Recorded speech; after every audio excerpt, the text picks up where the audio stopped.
بسم اللہ الرحمن الرحیم۔ السلام علیکم ناظرین۔ ملک شام کا ایک یہودی ایز مکہ سے کچھ فاصلے پر رہتا تھا۔ جب بھی کسی کام سے مکہ آتا وہاں کے لوگوں سے ملتا تو ان سے کہتا، بہت قریب کے زمانے میں تمہارے درمیان ایک بچہ پیدا ہوگا، سارا عرب اس کے رستے پہ چلے گا، اس کے سامنے ذلیل اور پست ہو جائے گا، وہ عجب اور اس کے شہروں کا بھی مالک ہو جائے گا۔ یہی اس کا زمانہ ہے۔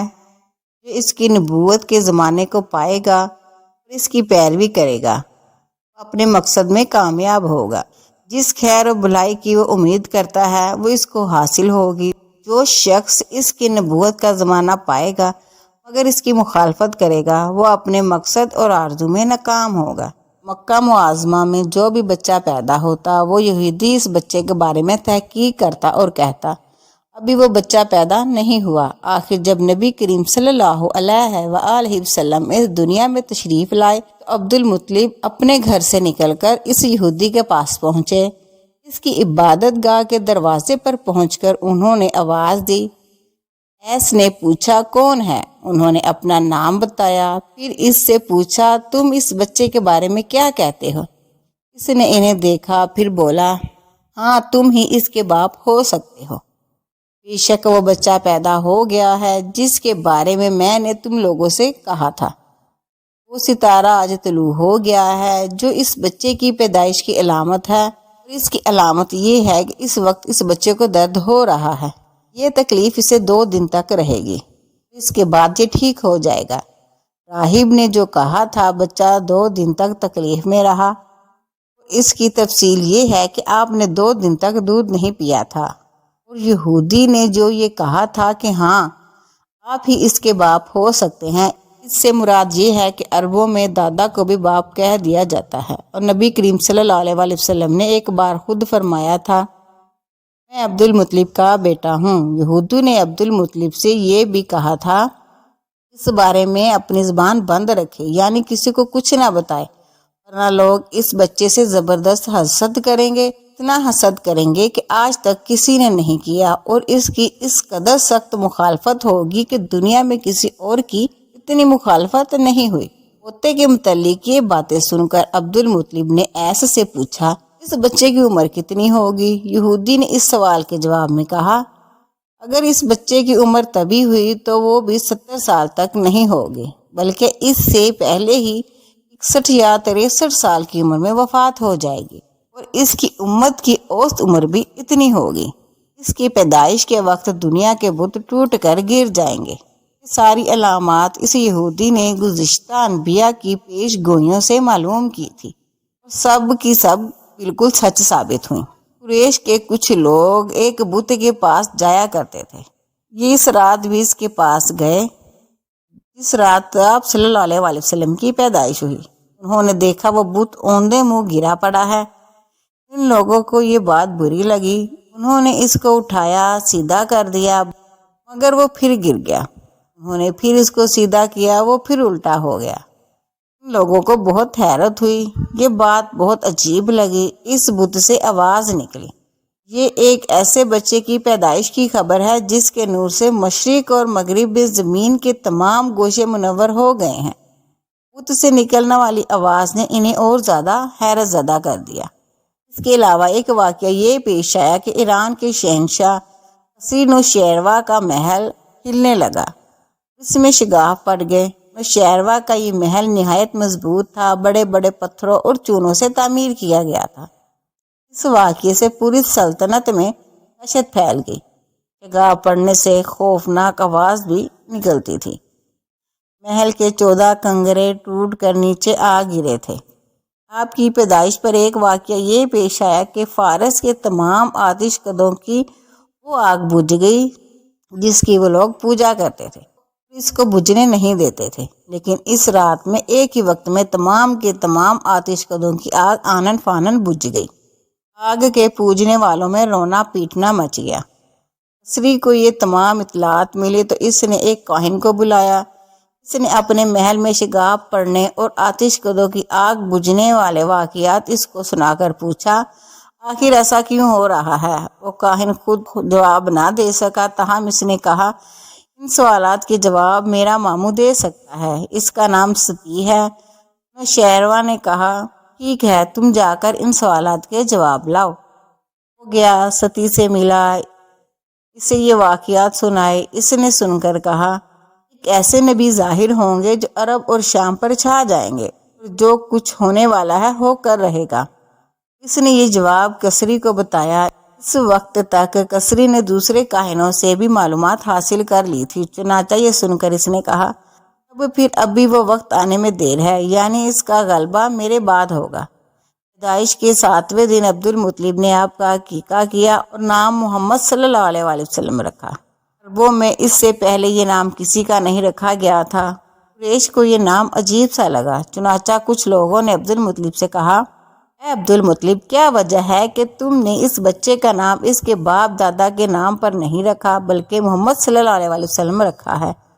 وہ یہ نام نہ تمہارے باپ دادا میں کسی کا ہے اور نہ تمہاری قوم میں کسی کا ہے۔ عبد المطلب نے انہیں جواب دیا، میری تمنا ہے کہ آسمانوں میں اللہ تعالیٰ اس بچے کی تعریف فرمائے اور زمین پر لوگ اس کی تعریف کریں۔ محمد کے معنی ہے جس کی بہت زیادہ تعریف کی جائے۔ اسی طرح والدہ کی طرف سے آپ کا نام احمد رکھا گیا۔ احمد نام بھی اس سے پہلے کسی کا نہیں رکھا گیا تھا۔ مطلب یہ کہ ان دونوں ناموں کی اللہ تعالیٰ نے حفاظت کی اور کوئی بھی یہ نام نہ رکھ سکا۔ احمد کا مطلب یہ ہے کہ سب سے زیادہ تعریف کرنے والا۔ علامہ سہلی نے لکھا ہے، آپ احمد پہلے ہیں اور محمد صلی اللہ علیہ وآلہ وسلم بعد میں، یعنی آپ کی تعریف دوسروں نے بعد میں کی۔ اس سے پہلے آپ کی شان یہ ہے کہ آپ اللہ تعالیٰ کی سب سے زیادہ حمد و ثنا کرنے والے ہیں۔ پرانی کتابوں میں آپ کا نام احمد ذکر کیا گیا ہے۔ اپنی والدہ کے بعد آپ نے سب سے پہلے صوبیہ کا دودھ پیا۔ صوبیہ نبی کریم صلی اللہ علیہ وآلہ وسلم کی چاچا ابو لہب کی باندی تھی۔ اس کو ابو لہب نے آپ کی پیدائش کی خوشی میں آزاد کر دیا تھا۔ صوبیہ نے آپ کو چند دن تک دودھ پلایا۔ انہی دنوں صوبیہ کے ہاں اپنا بیٹا پیدا ہوا تھا۔ آپ کی والدہ نے آپ کو صرف 9 دن تک دودھ پلایا۔ ان کے بعد صوبیہ نے پلایا۔ پھر دودھ پلانے کے باری حضرت حلیمہ سعدیہ رضی اللہ عنہا کی آئی۔ اس زمانے میں عرب کا دستور یہ تھا کہ جب ان کے ہاں کوئی بچہ پیدا ہوتا تو وہ دیہات سے آنے والے دائیوں کے حوالے کر دیتے تھے تاکہ دیہات میں بچے کی نشوونما بہتر ہو اور وہ خالص عربی سیکھ سکے۔ دائیوں کا قافلہ مکے میں داخل ہوا۔ انہوں نے ان گھروں کی تلاشی شروع کی جن میں بچے پیدا ہوئے تھے۔ اس طرح بہت سی دائیاں جناب عبد المطلب کے گھر بھی آئیں۔ نبی کریم صلی اللہ علیہ وآلہ وسلم کو دیکھا، لیکن جب انہیں معلوم ہوا کہ یہ بچہ تو یتیم پیدا ہوا ہے تو اس خیال سے چھوڑ کر آگے بڑھ گئیں، یتیم بچے کے گھرانے سے انہیں کیا ملے گا۔ اس طرح دائیاں آتی رہیں جاتی رہیں، کسی نے آپ کو دودھ پلانا منظور نہ کیا، کرتی بھی کیسے؟ یہ سعادت تو حضرت حلیمہ سعدیہ رضی اللہ عنہا کے حصے میں آنا تھا۔ جب حلیمہ مکہ پہنچی تو انہیں معلوم ہوا کہ سب عورتوں کو کوئی نہ کوئی بچہ مل گیا ہے اور اب صرف وہ بغیر بچے کے رہ گئی ہیں، اور اب کوئی بچہ باقی نہیں بچا۔ ہاں، ایک یتیم بچہ ضرور باقی بچا ہے جسے دوسری عورتیں چھوڑ گئی ہیں۔ حلیمہ سعدیہ نے اپنے شوہر عبداللہ ابن حارث سے کہا، خدا کی قسم، مجھے یہ بات بہت ناگوار گزر رہی ہے کہ میں بچے کے بغیر جاؤں، دوسری سب عورتیں بچے لے کر جائیں، یہ مجھے طعنے دیں گی، اس لیے کیوں نہ ہم اسی یتیم بچے کو لے لیں۔ عبداللہ ابن حارث بولے، کوئی حرج نہیں، ہو سکتا ہے اللہ اس بچے کے ذریعے ہمیں خیر و برکت عطا فرمائے۔ چنانچہ حضرت حلیمہ سعدیہ رضی اللہ عنہا عبد المطلب کے گھر گئیں۔ جناب عبد المطلب اور حضرت آمنہ نے انہیں خوش آمدید کہا۔ پھر آمنہ انہیں بچے کے پاس لے آئی۔ آپ اس وقت ایک اونی چادر میں لپٹے ہوئے تھے، وہ چادر سفید رنگ کی تھی۔ آپ کے نیچے ایک سبز رنگ کا ریشمی کپڑا تھا۔ آپ سیدھے لیٹے ہوئے تھے۔ آپ کی سانس کی آواز کے ساتھ مشک کی سی خوشبو نکل کر پھیل رہی تھی۔ حلیمہ سعدیہ رضی اللہ عنہا آپ کے حسن و جمال کو دیکھ کر حیران زدہ رہ گئی۔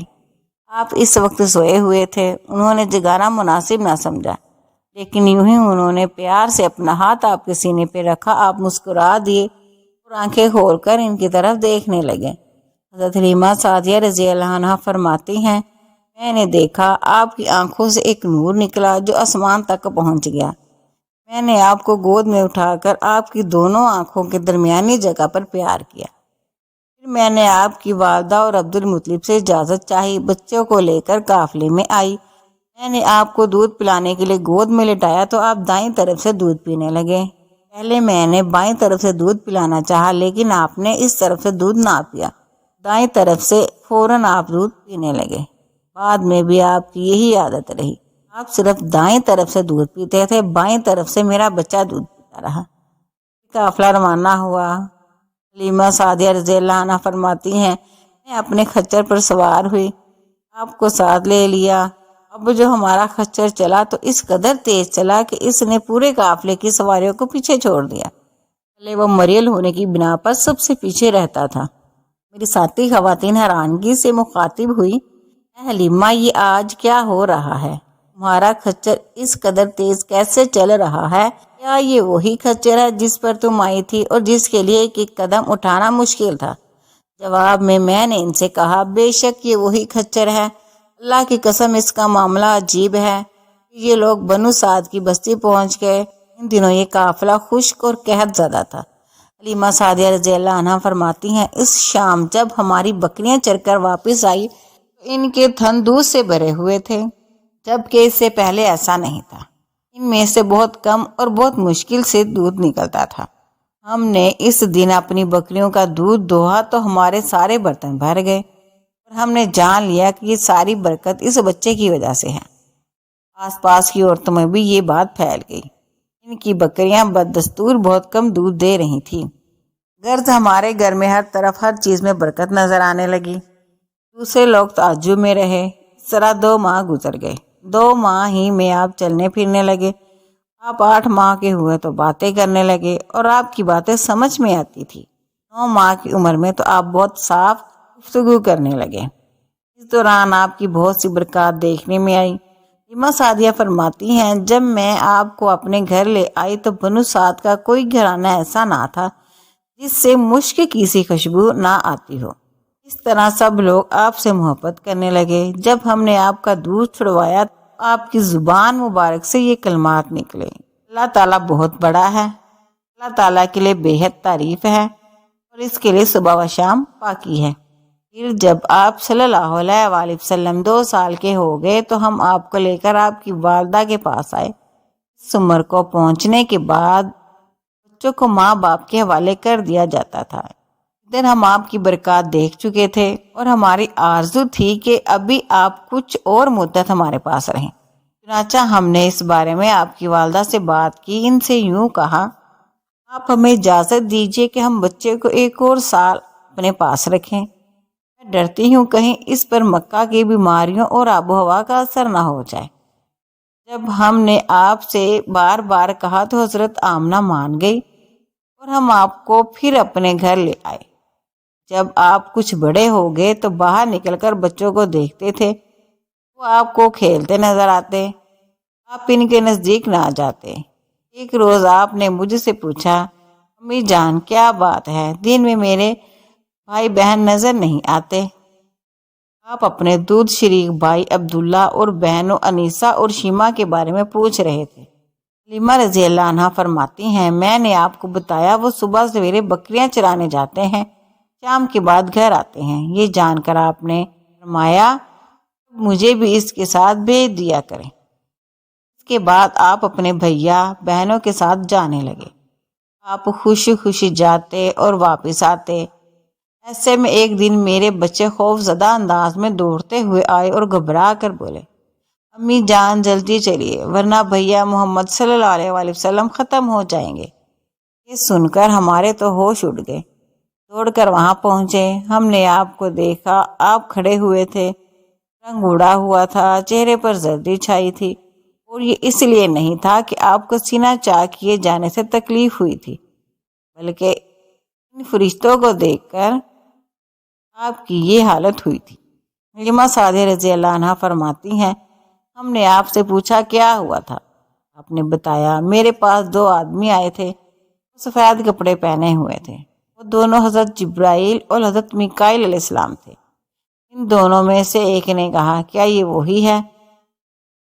دوسرے نے جواب دیا، ہاں یہ وہی ہے۔ وہ دونوں میرے قریب آئے، مجھے پکڑا اور لٹا دیا۔ اس کے بعد انہوں نے میرا پیٹ چاک کیا اور اس میں سے کوئی چیز تلاش کرنے لگے۔ آخر انہیں وہ چیز مل گئی۔ انہوں نے اسے باہر نکال کر پھینک دیا۔ میں نہیں جانتا وہ کیا چیز تھی۔ اس چیز کے بارے میں دوسری روایت میں یہ وضاحت ملتی ہے کہ وہ سیاہ رنگ کا ایک دانہ سا تھا۔ یہ انسان کے جسم میں شیطان کا گھر ہوتا ہے اور شیطان انسان کے بدن میں یہی سے اثر ڈالتا ہے۔ حلیمہ سعدیہ رضی اللہ عنہ فرماتی ہیں، پھر ہم آپ کو گھر لے آئے۔ اس وقت میرے شوہر عبداللہ ابن حارث نے مجھ سے کہا، حلیمہ مجھے ڈر ہے کہیں اس بچے کو کوئی نقصان نہ پہنچ جائے، اس لیے اسے اس کے گھر والوں کے پاس پہنچا دو۔ میں نے کہا ٹھیک ہے۔ پھر ہم آپ کو لے کر مکہ کی طرف روانہ ہوئے۔ جب میں مکہ کے بلائی علاقے میں پہنچی تو آپ اچانک غائب ہو گئے۔ میں حواس باختہ ہو گئی۔